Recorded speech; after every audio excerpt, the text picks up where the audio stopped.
people, their lives are changing. We're flying high, creating a complaint-free world. No more, no more complaining. People, their lives are changing. We're flying high, creating a complaint-free world. No more, no. But what we want to talk about today is what I'm calling another world. And I want to share with you a couple of stories. These are cultural. And I want you to take it even further than cultural. I want you to take it even further than cultural. I forget which of his books, but in one of the Malcolm Gladwell books, he talks about the Korean airliner that went down a few years ago. And they looked at what happened and they studied the voice data recorders up until the crash, etc. And what was interesting, if I recall, what was the pilot was coming in too low, basically. And the co-pilot realized this and made a comment about the fact that they were coming in too low. And then he made another comment a little bit later. And then he made another comment a little bit later, and shortly thereafter, no correction was done.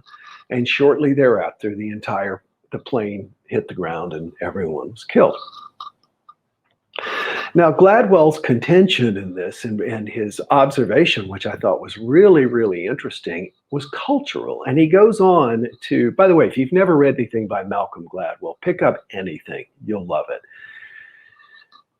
His contention, or the study, found that in Korean culture, there is such a hierarchical structure for any job, whether it's running a deli or piloting a jetliner, that the number 2, 3, 4 people, you would never, ever question the person in charge, no matter what, no matter what. You would not. And so what they did was they looked back, and yes, indeed, the co-pilot did make observations and express the fact that they were coming in too low. However, they were so indirect. They were something along the line of, I wonder if maybe we might possibly check our altitude. Something like that. I mean, so indirect. Because you would never say, Captain, I believe we are coming in too low, because that would be a judgment of the captain. And that in the book, Gladwell goes on basically to conclude and also give other examples of where in particular cultures, people will just simply never, ever overtly challenge the person who is considered their superior. It's considered rude. It's considered to be a huge social faux pas. It's simply something that you don't do. And so literally this co-pilot was doing his best within the realms of Korean society to tell the captain that they were in danger. And we listen to this and we think, wow, that is so foreign to us. That is so unusual. And then I had something happen not long ago that was similar, although no one died, and it was cultural. And I think I may have mentioned it, but I want to re-mention it in this context. And that is that there's a Thai restaurant here in the Keys that I absolutely love. It was one of the first places I ate since I got here, and I eat there once a week. And one of the things about living in the Keys is that you can take your dog everywhere. It's kind of amazing. I see people at the doctor's office. I've seen people at the I take Teddy to the chiropractor and he just runs around the table while I'm getting adjusted. Keys are dog friendly, except for 1, 2, 3 places that are just adamantly against dogs. And it's ironic because these aren't necessarily the nicest places. These are just, places, restaurants, hotels, etc., bars. So I go and I take Teddy and I go in and I've got him on a leash And I see the waitresses whom I know their names and everything. And I say, is it okay if I bring the dog in? Yes, yes, yes, yes. Now, this is a Thai restaurant. And these are two Thai women whom I just absolutely adore. Because being vegan, they always create something special for me. And they're wonderful. So I said, is it okay if I bring the dog in? Yes, yes, yes, yes, yes, yes. Absolutely bring the dog in. So I did. And then the next week I come back to eat by myself and there's a sign that says no pets allowed. Now I've eaten there weekly for 2 years and I've never seen this sign. So I ask, is this a new sign? Oh, no, no, no. It's been there for 6 months. It says one of the waitresses. And I said, oh, okay. Well, is it okay if I still bring my dog in? Oh, of course, of course, of course, of course. Yes, yes, yes. It's not just a one-time thing. It's an overassurance. So the next time I come in, I bring Teddy, and this time I put his emotional support animal vest on him to make it just even a little bit more professional or, less questionable because the sign is still there. It says no pets allowed. And I walk in and I say, okay, it's okay if he comes in. Yes, yes, yes, yes, absolutely. Please come in, sit over here, bring him over here. Yes, okay, okay, okay. And then the two waitresses start just going at it with each other in Thai. And I don't understand a word they're saying. And then finally, one of them comes over and says, maybe next time you don't bring the dog. And I said, I only bring him because you've told me repeatedly that it's okay. Maybe next time you don't bring him. Now, notice it wasn't we've changed our mind, you can't bring the dog, or we should have never told you that you can't bring the dog, or anything like that. It was so indirect. Maybe next time you don't bring the dog. Now, my ego mind went, geez, how passive aggressive can you get? And then I remembered that story that Malcolm Gladwell tells about the downing of the Korean airliner. And I realized, in my opinion, this is me projecting, so don't fillet the skin off of me. It is their culture that you don't take direct comments. You don't make direct comments, especially at somebody, I presume, who is a customer or a patron of your business. You're very indirect. You're very reassuring in the moment, but then you very indirectly try and steer what's going on. I want us to realize that we all live in a different world.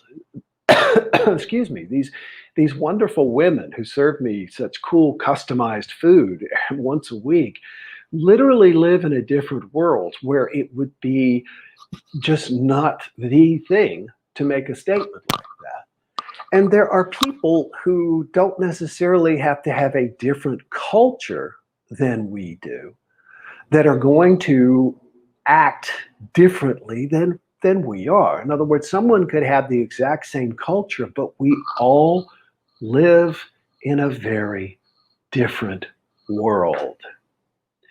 Some of us live in a world where we feel like we cannot be assertive, where we cannot ask to have our needs met because we're used to either not getting our needs met or getting friction or static when we ask because we ask clumsily. Just like I consider this whole experience with my Thai restaurant to have been a clumsy experience, I think, because had I understood in the beginning that maybe they were reassuring me, and when the sign came up, they meant that sign. And even though I asked, it was just clumsy. We want to be able to speak directly and to express where it is we're coming from. And it can be quite frustrating for those of us who are able to do that. That has never been a problem for me. Telling someone exactly what it is I think and I feel, that has not been a challenge. But for other people, it's very, very difficult. And we need to understand that they literally live in a different world from us. So when I say that other people live in a different world from us, I want you to get the corollary, which is the main point, and that is that you live in a different world from everybody else. Let me say that again. You live in a different world from everybody else. You literally see it differently. You see things differently. I was listening to this audio book about Zen koans this morning, and one of them was how can you make Mount Fuji take 3 steps to the right? And my immediate thought was the mountain only exists in my mind, according to Zen. Therefore, if I take 3 steps to the right, the mountain has moved. I thought that was a pretty easy answer. But the point is that my perspective is the perspective for me. But everybody else's perspective, just because they're standing slightly differently from me and have had slightly or dramatically different experiences, everyone lives in another world. Now, the challenge is a lot of us walk around saying, what the hell is wrong with you? Can't you see what the world really is like? And judging other people rather than simply being, okay, being curious. I get it. You live in a different world. And sometimes it's very beneficial to say, I am so grateful I don't live in that person's world. I've had many conversations, you have too, with angry, paranoid people who just think, whatever, And you listen to this and you just think, I am so grateful I don't live in your world. Now, sometimes it's fun to beam down to their world. I remember having a conversation with somebody about something, and I couldn't have disagreed more, although I didn't disagree. I just listened and asked questions. And I actually did some research to see what it was like in that person's world. You live in a different world than everybody else. And so the trouble we get into is when we expect everybody to see things the way that we see them. We live in our own cultural, dynamic experience. So, first and foremost, claim your world. What kind of world do you live in? Do you live in a healthy, happy, growing, loving, thriving world? Or do you live in a world that's just going to hell? Just going to hell. I'm 61 years old, and I hear people my age talking about that all the time. The world's going to hell. The reason I bring up my age is that I remember being 10 or 8 and hearing people in their 60s saying the world is going to hell. It's all a matter of trying to make yourself feel important because the world doesn't meet your standards of what a world should look like. Take that in. It's all about trying to make yourself look important. My world isn't the right world, except for me. It's not your world. It doesn't have to be anyone else's world. What is your world? And more importantly, once you figure it out, this is the key. What kind of world do you want to live in? And you have to see it first around you. You have to look for evidences of it around you. As you find those evidences, they will expand. Right now, what we tend to do is we tend to look at the things that are going wrong and focus on them. And that's what is going to expand in our mind. Visit a world of gratitude, but don't insist that other people join you, because they won't. And since I said that, everybody please click share if you would. Those of you who are here regularly, I know so often that you click share very much. And I thank you so much. I'm going back and reading while I'm talking, which means that I'm not doing well with either one. Mary Miner says share. She's the first one to click share this morning. Thanks so much. Antacid turns or whatever helps the cramps to help magically disappear. Not sure why, but relief. Whew, good advice. For me, I find, Linda, too, that if I take my magnesium supplements on a regular basis, that it works really well. It may have been Blink. I don't know. I think Malcolm Gladwell has written 5 books or more, and I've read all but the most recent one.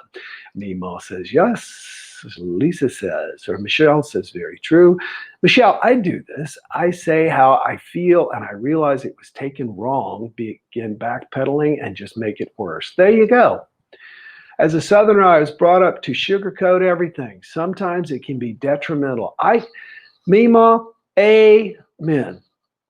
As a Southerner too, grew up Columbia, South Carolina, lived in Charlotte, North Carolina. My mom did bridge club with the Pearls and everything else. man, I was never raised how to effectively express what it was I wanted. And when you did, it was considered, what do you think? Complaining, complaining. Grateful to be able to attend a funeral as a guest and not a host. Lost many sweet people this season. Susan, I am so sorry to hear that. There have been a lot of people who have made the transition in this last year. Oh my God, I'm laughing my head off. I love this perspective. Good, Michelle, glad to hear it. Cynthia says, I find lessons taught like this every day in class. With diversity in classrooms today, it is not uncommon to see the cultural differences daily. Thank you for sharing this. You know, it's funny when you talk about that, Cynthia, I go back and I think about the end of the original Planet of the Apes, where Maurice, the orangutan, I'm talking about the 60s, is teaching all the young baby, and he's got apes and gorillas and orangutans. That's all the three there are. But anyway, how they're all trying to get along. And I see us all as just like, we're all different expressions of the same great, in that case, they called it the great ape or whatever it was. And yet the cultural differences are there. And I think they need to be celebrated, not watered down. Barb J says, different worlds, many shifts in all experiences. My workplace is all about clear expectations, measurement, feedback, consequences. Glad I'm learning this, Wilbo, and I'll bet you are. That is great. I guard my tongue most of the time, but sometimes I will say things and I later wonder if it was right to say. Oh my gosh, me too. Me too, me too, me too, me too. I had a interaction with somebody the other day, and it just got more escalated. And finally, in the middle of it, I said, I got to de-escalate this. And I said, I just want to thank you. And I shook the guy's hand and I made some reason up for thanking him. And I was like, way to go, Will. And it all turned. It all got much better after that. Willows has shared. Meemaw has shared. Linda has shared. Christy has shared. Susan has shared. Thank you so much, Susan, so much. Susan, we never know what's going on in other people's lives. I know. That's that existential aloneness that we all experience. Light bulbs just went up. Glad to hear it, says Mary. Michelle. Mary shared. Michelle shared. Cynthia shared. Bobby Williams, my cousin, is here. Good to see you. Thanks for that perspective. Good to see you, buddy. Shared, says Heather Ellis. I am so sorry, Susan. I lost my mother last month. Cynthia, I am so sorry to hear that. Bless you. We send you love and support. We all have the same inner spirit, but are expressing it in our own unique ways. Not only that, we literally live in different worlds. I think, yeah, hey, Susan, very sweet. We literally live in different worlds. And as we realize that, when we walk around out into the world, we're able to live more compassionately and less judgmentally. Thanks for being with me, everybody. Look forward to seeing you again tomorrow. I can tell you what we're going to jumpstart. Oh, yes, being psychosomatic. I'm looking forward to this. I'm calling this Jumpstart being psychosomatic. You already are psychosomatic. There's a hint. Thanks, everybody, for joining me today. I'll see you tomorrow. Bye-bye. No more complaining people. Their lives are changing. We're flying high, creating complaint-free world. No more complaining people. Their lives are changing.